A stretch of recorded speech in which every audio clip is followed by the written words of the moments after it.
జై శ్రీరామ్. పిల్లలకి మనం నేర్పవలసిన శ్లోకాల్లో మొట్టమొదటిది శతం విహాయ భోక్తవ్యం. శతం విహాయ భోక్తవ్యం. 100 పనులైనా వదిలేసి కరెక్ట్ టైంకి తిండి తినాలి. బ్రేక్ఫాస్ట్ అనేది ఒక ఫిక్స్డ్ టైంకి తినాలి, లంచ్ డిన్నరు. శతం విహాయ భోక్తవ్యం. సహస్రం స్నానమాచరేత్. సహస్రం స్నానమాచరేత్. సహస్రం అంటే 1000, సహస్రం అంటే ఇన్ఫైనైట్, లెక్కలేనంత. స్నానమాచరేత్ అంటే 1000 పనులైనా వదిలేసి స్నానం చేయాలి కరెక్ట్గా. దినంలో అట్లీస్ట్ 2 సార్లు స్నానం చేయాలి, 2 టైమ్స్. అంతేగాని వీళ్ళలాగా ఈ మలేచ్చుల్లాగా జుమ్మాకు వారంకోసారే చేస్తాడు వాడు, నీచుడు. అత్తర్లు పూసుకుని తిరుగుతాడు దరిద్రుడు. ఇదిగో వీళ్ళ గురించి ఒక విషయం మీరు గుర్తుపెట్టుకోండి, అందరికీ చెప్పండి. పిల్లలకి పేరు ఎత్తక్కర్లేదు. పేరు ఎత్తితే మళ్ళీ ఎవడో అది రిపోర్ట్ చేసి ఇదిగో హేట్రెడ్, ద్వేషం పెంచుతున్నారు, ఇట్లాంటి విధవ మాటలు మన మీద. వాళ్ళు అదే చేస్తున్నారు కానీ వాళ్ళని ఎవడండు.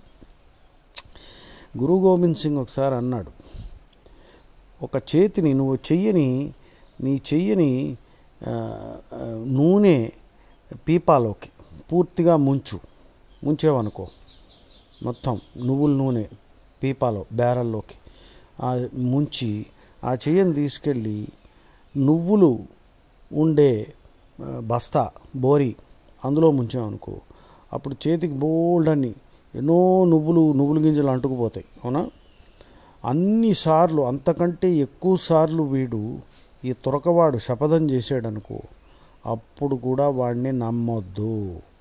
ఎందుకంటే అని అన్నాడు ఎవరు? గురు గోవింద్ సింగ్. వాళ్ళ పుస్తకాల్లో రాసి ఉంది.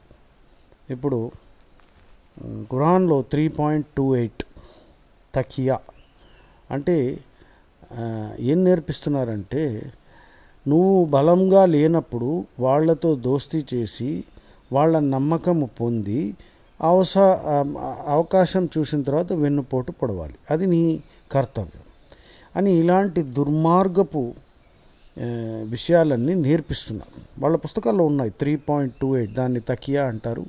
ఇంకో కాన్సెప్ట్ కూడా ఉంది, కిత్మన్. ఇంగ్లీష్లో అంటే KITMAN రాసుకోవాలి. కిత్మన్ అంటే కావాలని తెలిసిన విషయం చెప్పడం, అది ఒమిషన్ అనమాట. ఒమిషన్ అంటారు, లయింగ్ బై ఒమిషన్. తెలిసి కూడా తెలియనట్టు నటించి విషయం నీకు తెలియకుండా ఉంచి నిన్ను మభ్యపెట్టడం. ఇంకోటి తకియా. హిందీలో తకియా అంటే తలగాణి, దిండు. అరబిక్లో తకియా అంటే డిసెప్షన్, నమ్మించి మోసం చేయడం. అంటే ఏంటంటే వాళ్ళ శక్తి బలము నంబర్సు ఎక్కువ లేదనుకో, తక్కువ ఉంది, అప్పుడు మనతో మంచిగా ఉంటాడు వాడు. వాళ్ళు ఎప్పుడైతే వాళ్ళ నంబరు శక్తి పెరిగిపోయిందనుకో, అప్పుడు మనకి నరకం చూపించేస్తాడు వాడు. ఇది వాళ్ళ మతంలో ఉన్నది. ఇదేం నేను తిట్టట్లేదు, ఉన్నట్టుగా చెప్పాను. 3.28 ఖురాన్. సో ఈ విషయాలు మనం పిల్లలకి చెప్పాలి, లేకపోతే ఫ్యూచర్ జనరేషన్స్ ఇంకా మోసపోతాయి. శతం విహాయ భోక్తవ్యం. సహస్రం స్నానమాచరేత్ అంటే 1000 పనులైనా వదిలేసి స్నానం చేయాలి.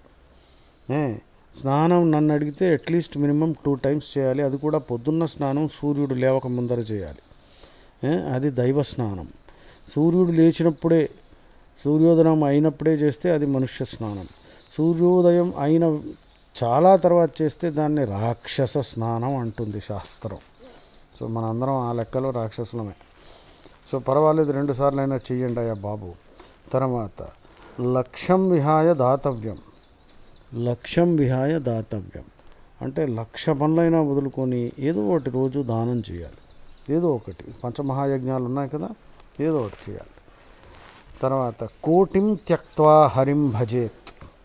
కోటిం త్యక్త్వా హరిం భజేత్ అంటే 1,000,000 పనులైనా వదులుకొని హరినామస్మరణ చేయాలి. అంటే శ్రీరామ్ జయ రామ్ జయ జయ రామ్, శ్రీరామ్ జయ రామ్ జయ జయ రామ్, రామనామ జపం చేయాలి. రోజు భస్త్రీక ప్రాణాయామం రామనామంతో చేయండి. ఎలా చేయాలి? భస్త్రీక అంటే బెల్లోస్ అనమాట. ఇంగ్లీష్లో BELLOWS, తెలుగులో ఏమంటారు నాకు తెలియదు. అంటే ఈ కళాయి పెట్టేవాళ్ళు, ఇనుముతో వర్క్ చేసేవాళ్ళు ఒకప్పుడు, ఇప్పుడైతే మెకానికల్ డివైసెస్ వచ్చేసాయి, ఎలక్ట్రికల్ డివైసెస్ వచ్చేసాయి. ఒక లెదర్ బ్యాగ్లో ఇలాగ కొడితే గాలి వస్తుంది, ఆ గాలి ఫీడ్ చేస్తాడు మంటలోకి. సో దాన్ని బెల్లోస్ అంటారు. లంగ్స్ని బెల్లోస్ లాగా వాడాలన్నమాట. అంటే గాలి కొట్టే ఒక డివైస్ లాగా. భస్త్రిక ప్రాణాయామం ఎలాగా?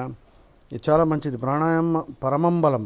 శ్రీకృష్ణుడే చెప్పాడు, ప్రాణాయామం పరమంబలం. అన్నిటికంటే బలం ఇచ్చేది ప్రాణాయామం. ఎందుకు అంటే లంగ్స్ బాగా పవర్ఫుల్ అయ్యి బ్రీదింగ్ మీద కంట్రోల్ వచ్చిందనుకో అన్ని విధాలుగా లాభాలు ఉంటాయి. అదంతా ఇప్పుడు మనం డీటెయిల్లో పోక్కర్లేదు. ఎలాగా? గాలి పీల్చినప్పుడు హరే, వదిలినప్పుడు రామ. హరే రామ హరే రామ, రామ రామ హరే హరే, హరే కృష్ణ హరే కృష్ణ. లోపల పీల్చినప్పుడు హరే, వదిలినప్పుడు కృష్ణ. తర్వాత హరే రామ రామ రామ హరే హరే, రామ రామ హరే హరే, హరే కృష్ణ కృష్ణ కృష్ణ హరే హరే. గాలి పీల్చినప్పుడు హరే.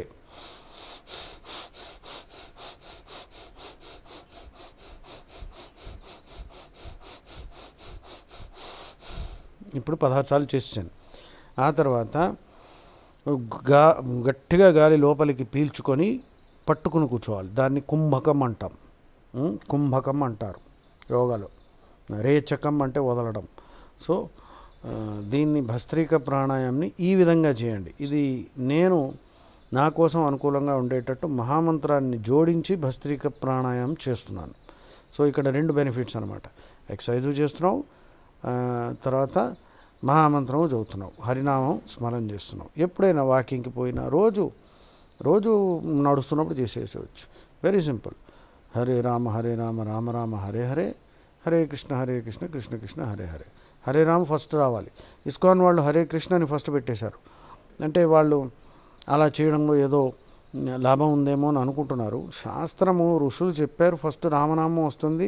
పైగా రాముడు ఫస్ట్ వచ్చాడు, కృష్ణుడి తర్వాత వచ్చాడు సైకిల్లో. సో అనవసరంగా మార్చవలసిన అవసరం లేదు.